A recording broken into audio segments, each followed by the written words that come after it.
Hi, this is Jeff with Radical Honesty, and I'm on the subject of suffering in prayer. And I'm on the part of this series where I'm talking about how God answers prayer, to see the hand of God, to see miracles. Now, in order to understand this, you have to see what it means for God to work in the midst of our lives, in the midst of our prayers. Sometimes people think, oh, wow, if I'm going to pray, it's got to be a miracle. So, you know what? I'm not going to go see the doctor because that shows that I don't have faith, Some people I've known, they need a job. Oh, but I'm not going to send out a resume because that doesn't show that I don't have faith. I've even met people who wanted a relationship, meet people, and said, you know what? I'm not going to go out and meet people. That's too worldly. That's too sort of instigated. I'm not relying upon God. Well, here's the interesting thing. When you understand prayer in the scriptures, God can work in miraculous ways, okay? Out of thin air. Timing is impeccable, okay? Using natural catastrophes, defying, science, I believe. But at other times, God answers prayer in other ways. Let me give you a way that God works, okay? In the Lord's Prayer, it says, give us this day our daily bread. Well, you could take it and say, well, look, I don't have to make bread anymore, I don't have to work for it. But what's interesting is that doesn't happen in life. We work. We make whatever dinner, breakfast, lunch for ourselves. Also, the Apostle Paul says in one of his letters, if you don't work, don't eat. Hey, Apostle Paul, Jesus, make up your mind. Is it going to be a miracle or do I have to work for it? Here's the interesting thing. Sometimes answered prayer is through our own initiative. Sometimes it's totally miraculous, outside of our ability to input. Other times, it is, let's say, 95% through what we do. There's another instance, another category of how God answers prayer. I'm going to use the book of Habakkuk, okay? And it's in chapter 1. The prophet asks God this. Verse 2, O Lord, how long shall I cry for help, and you will not hear, or cry to you violence, and you will not save? Okay, people of Israel, really in a bad state.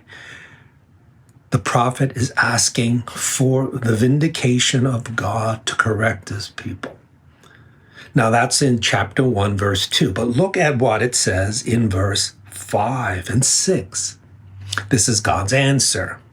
Look among the nations and see, wonder and be astonished, for I am doing a work in your days that you would not believe if you were told. For behold, I am raising up the Chaldeans, that bitter and hasty nation, who march through the breadth of the earth to seize dwellings not their own. I'll read verse 7, okay? They are dreaded and fearsome. Their justice and dignity go forth from themselves. Now, what does this passage tell us about prayer? Well, first, I'm going to just repeat and, summarize. Prayer can be totally miraculous. On the other extreme, prayer can be answered by ourselves, okay? Now, this is interesting. Prayer can be answered through other people and the natural circumstances that are evolving and revolving around us. Through others, through other situations. Now that's really interesting. People say, well, look at this. You've got all the bases covered. It's either yourself, it's either a miracle, or through circumstances and the people around you. No. What happens is that God can use this world. God can use the supernatural. God can use other people, and God can use ourselves to bring forth his purpose to answer prayer. Now, this is really important in real life. Let's talk about if you're very ill, okay? Some people say, well, I'm not going to go to the doctor, I got to just trust in God, don't do anything, No, that's not true, When you understand all three possibilities of God, how God answers prayer when we are ill, you could begin eating well, taking out the triggers that are causing you ill health. That's yourself. You go see a doctor. Use your whatever HMO, go to Kaiser. That's others. And you will pray that God will work in your life to even miraculously deliver you from your ailment. All three. Some people say, well, that's covering all your bases. No, it's not. All of them are understanding how God works fully in his scripture, not making it up. Take, for instance, you're looking for a job. Like I said, I've met people who say, look, I'm not going to look, that's too, self-centered in terms of looking for something. I'm just going to, let God give me a job. Well, here's how you do it. One, you could send out resumes. Okay? That's using yourself. Two, you could use the networks you have. Get the word out. Call up people you know, okay, who work in the field, okay. Three, ask God to open the door.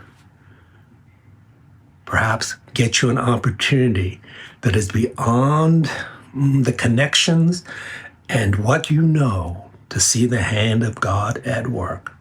I could say the same with relationships. You seek someone, go out and, call people, pray. All these things, I believe that God will reveal how good he is, using all the possible ways that he has as his disposal to answer our prayers and to give glory to himself.